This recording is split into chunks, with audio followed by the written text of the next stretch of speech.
Morning dear students, कैसे हैं आप सब। मुझे उम्मीद है आप सभी अपने घरों में स्वस्थ होंगे। तो आइए आज हम पढ़ेंगे हमारा नव भारतीय हिंदी पाठमाला का पाठ काला हिरन, जो कि एक शिक्षाप्रद कहानी है। इस कहानी से हम सीखेंगे कि पशु पक्षियों में भी अपनेपन व एकता की भावना होती है। तो आइए पाठ पढ़ना शुरू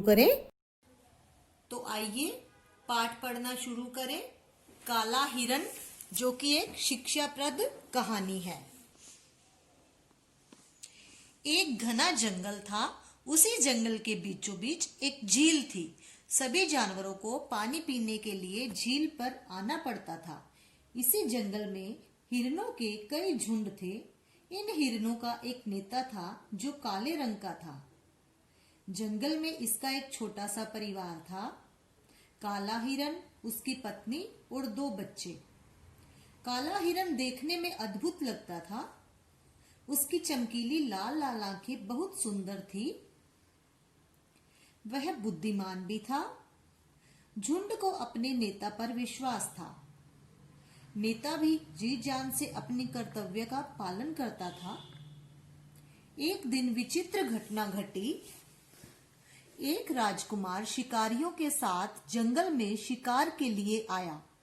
काफी खोज करने पर भी उनके हाथ कोई शिकार न लगा।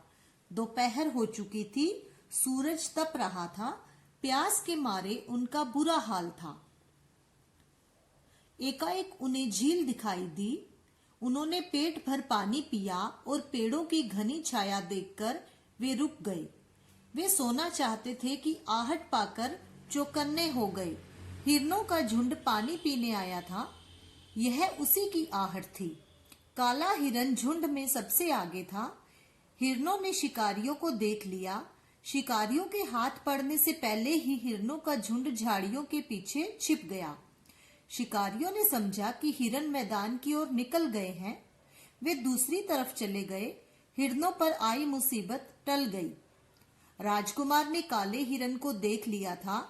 वह काले हिरन की सुंदरता को देखकर आश्चर्यचकित हो गया। यह तो सचमुच ही अद्भुत हिरन है, राजकुमार ने मन में सोचा। राजकुमार काले हिरन को जीवित पकड़ना चाहता था। दूसरे दिन उसने कुछ चतुर शिकारी बुलाए और उनके साथ जंगल की ओर चल पड़ा। उन्होंने झील के किनारे आकर जाल बिछा दिया। कुछ ही देर में शिकारियों को हिरन आते दिखाई दिए। शिकारी झाड़ियों के पीछे छिप गए। हिरणों का झुंड झील की ओर बढ़ा। काला हिरन झुंड के आगे आगे चल रहा था। वह नेता जो था, शिकारियों को देखकर हिरणों में भगदड़ मच गई। उसी भगदड़ में काला हिरन जाल में फंस गया। काले हिरन को जाल में फंसा देखकर बाकी हिरन भी रुक गए। सारे हिरन घेरा बनाकर काले हिरन के पास आकर खड़े हो गए। जानवरों की एकता का एक अद्भुत दृश्य था। उसी समय हिरनी झुंड से बाहर निकली। उसकी आंखें आंसुओं से गीली थी। वह धीरे धीरे हिरन के पास आई और प्यार से उसे सहलाने लगी। मूक पशु कहता भी क्या। राजकुमार भी थोड़ा आगे बढ़ा। उसे विश्वास था कि उसके पास जाने से हिरनी भाग खड़ी होगी, किंतु ऐसा नहीं हुआ। हिरनी उसी तरह खड़ी हिरन को सहलाती रही। छोड़ दो इसे, एकाएक राजकुमार ने आदेश दिया।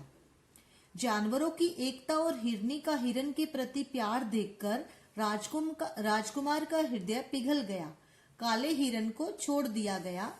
देखते देखते हिरणों का झुंड आंखों से दूर हो गया। राजकुमार और उसके साथी वापस लौट आए। रात को राजकुमार ने एक सपना देखा। सपने में वही काला हिरन राजकुमार के बगीचे के बाहर घूम रहा था। राजकुमार ने खिड़की खोलकर बाहर देखा।